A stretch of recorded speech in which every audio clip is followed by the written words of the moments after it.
Welcome back into the Campsite RV Campfire Story Podcast. I'm your host, Kelly. Alongside me is Jason. And we got a little special guest today in the house. We got our sales manager here, Ryan McCarville. Ryan, welcome in. Hey, thanks for having me on the podcast here. It's going to be nice to kind of talk about some things, and thanks for inviting me. Yeah, big day. Welcome. Always excited. All right. So on today's podcast, I was telling these guys last night, I was sitting at home and just surfing the internet, doing random things, and I came across some cool, RV myths they call them. So there's a lot of them out there. Yeah, exactly. And you guys being in the sales department and talking to customers and pretty much hearing everything under the sun, whether it's a myth or not, I'm going to ask you guys a few, and I'm going to see how you guys answer them. Yeah. And I know you guys have not looked at, you guys haven't looked at these, so no. Let's just let's see. So myth 1, the model number always indicates the length of the RV. So the model number on the door, when you walk up the steps to the left, there's a model number. Does that always indicate the actual length of the RV? Well, by rule, yes, it does, but actually no. Okay. So what it is it gives you an indication of a rough estimate of a lot of times it's the box size. But if it's 29 foot on the door, that means your unit's probably still 32, 33 foot long. So it's not a true indication, but it gives you a ballpark figure. And so if you need 25 foot in your driveway and you buy a 25 foot camper, it will not fit. Correct. And we always tell everybody to know the exact length. Take a tape measure out and actually measure it, because I know, I've been on the lot a couple times and I've showed like a 26 RLS, and it's like 32 foot overall. Yeah. So it can be a big, sometimes it's a false advertising, if you want to call it, but right. Well, what they do too is they measure from point A to point B, so it goes from the tip of the tongue to the back of the spare tire. Where tongue usually adds 3 feet, spare tire another 12 inches roughly. Right. So that's where you come up with your 3, 4, 5 feet extra right there. So and we don't actually set that, so right. But hey, to add to that, the RB stands for, if it's RB or BH stands for rear bath bunkhouse. Correct. So there's always 2 letters typically after the set of 2 or 3 numbers that indicate what floor plan it is. So hopefully that answers your question. Yeah. Okay. So here's another one. So this is another myth. If I buy a 4 seasons camper, can I camp and stay warm all winter long? How do you guys answer that? Go ahead, Ryan. Well, let's put it this way. A lot of these campers, the newer ones, have polar packages or climate packages or enclosed heated underbelly with heated tanks. So living in the Midwest, Minnesota, Iowa, Wisconsin, Nebraska, Missouri, the Dakotas, it gets awful cold here. So when it's 10 below, 20 below, 0, even 0, I hate to say it, but there's probably no coach out there that's going to withstand the weather that we have up here. The enclosed underbelly, though, is especially nice for just traveling purposes because it's a lot more aerodynamic on the coach. You don't got to worry about wind drag underneath on the tanks and wires. Don't have to worry about rocks, flying up and hitting a wire, shattering something. But getting back to your question as far as can I live in it all year long in Iowa or Minnesota, Wisconsin, Midwest states, northern states, it's highly undoubtedly. But a lot of people actually do if they work on the road. They'll skirt the bottoms, put heated water hoses, concrete blankets. A lot of times you hear that a lot from a lot of construction people that live on the road. So it could be possible, but not ideal. Not ideal. You only got a 2-inch sidewall, so therefore you're just going to go through LP like it's going out of crazy. So yes, to some extent it can be done, but it's probably not highly recommended for the most part in Iowa, Minnesota, Wisconsin, northern states. Yep. Okay. Well, those are kind of a few myths that I've read about, and we'll touch on a few more in the next week's podcast. But thanks for answering that. We're going to actually move on or switch gears over to our customer questions. Yep. So again, we have a few write-ins over the weekend here, and I'm going to ask my question, and Jason will have one, and then Ryan can kind of fill in with us. But my question actually was, how often should I clean my camper? Yeah. Who sent that? That was Don from Postville. Okay. So Don from Postville, and he wants to know how often should I clean my camper. Now I'm guessing he's saying washing. That's what I'm guessing he's taking it as.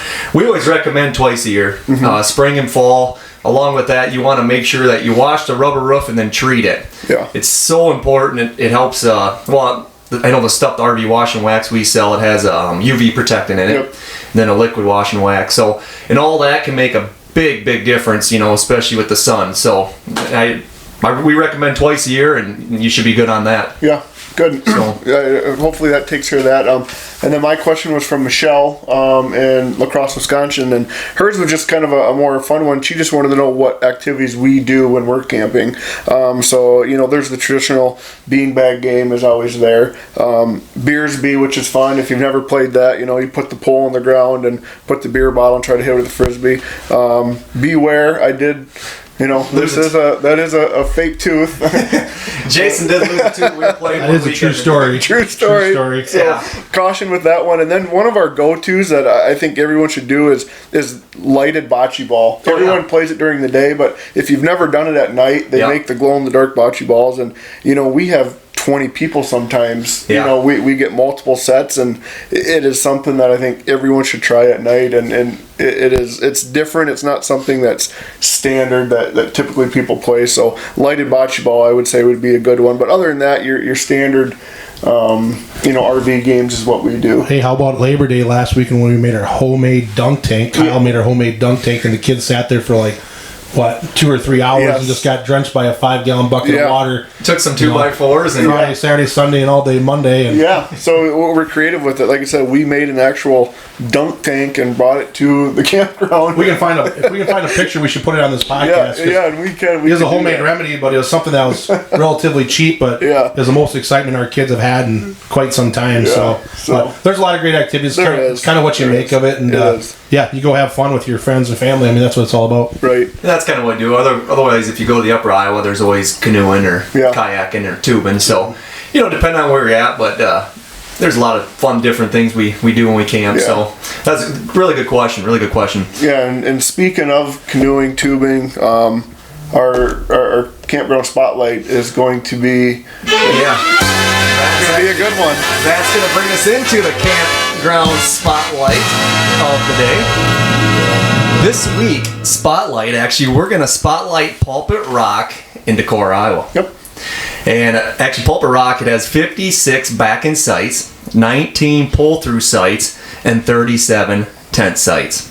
It's got electrical hookups, 30 and 50 amp, which is mostly common on any camper or RV out there. So they got nice restrooms and facilities for showering. Neat thing about this place that I like is kind of the where it sits. Right. Kind of sits down in the bluffs and big trees over top of you for nice shade. There's a lot to do in the area. There's bike trails. You got the Upper Iowa right there. And then my favorite part is you got walking distance. You can go to the breweries or ride your bike, and the old famous Whippy Dip. The Whippy Dip, it's what it's known for. Whippy Dip ice cream and Pulpit Rock Brewery. You got Toppling Goliath Brewery, top brewery in the world. Right here in Decorah, Iowa. So, and the famous Decorah Eagles, the fish hatchery. I mean, it's just unlimited of things you can do. Trout streams, the fishing's phenomenal. So your trout fishers out there, stop down and check it out. It's definitely one of the nicest parks in Northeast Iowa. Decorah in general is just a beautiful community and beautiful region, I guess, with all the bluffs and the river and all that. But it's a top-notch campground run by top-notch people. Yeah. And prices, I always like to touch on prices. Prices are very reasonable. Again, 30 amp sites for your back end is $23 a night. 50 amp is going to be right around $25. And then your pull-through sites will be $32 during the week, and then $42 on the weekend and holidays. And then you do have a 2-night minimum on the holiday weekend, which is very, very understandable there. And then tent's going to be $15. So actually, it's probably below some of the other ones we've done. So very reasonable, and for what you get, it's unbelievable. So check that park out. Put it on your list for this summer. So for sure. But this last weekend it was 40 degrees here. I know. Actually, about 42, 43. Yeah. And our sales was just crazy this weekend. It's funny what a little sunshine does. Yep. I know we had to actually I had to go on the lot once or twice, and I'm in the service. Yeah, that's scary. A little bit, but hey, I know what I'm doing. We don't recommend working with Kelly. Let's put it that way. No. But, so it's kind of nice to see the weather actually starting to turn a little bit. Yeah. You get to this time of year, your state finals time, congratulations to the boy wrestlers. State tournament girls, good job on a great season.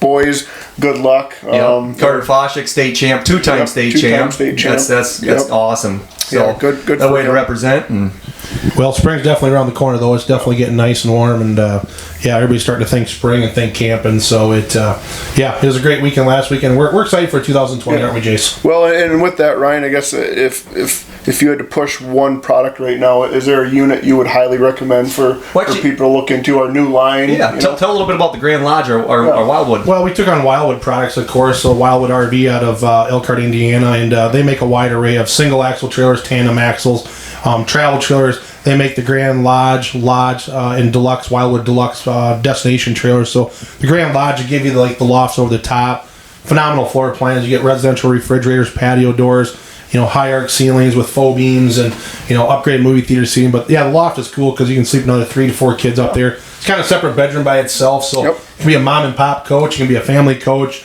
It's just kind of perfect for all families, I guess. But what's the price range? What are those in? I mean, what are we talking? No, those are range roughly in that. It depends if it's a deluxe lodge or a grand lodge. But to give you an average on the average, I should say it'll be roughly between that, probably that.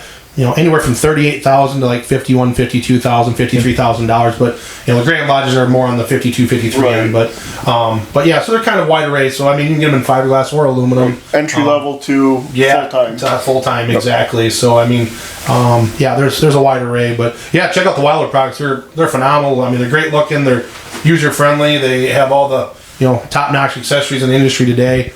I mean, they're just a great overall unit. Yeah. Alrighty. Well, I think that's about all the time we got for today, guys. We try to keep it right around 10 minutes.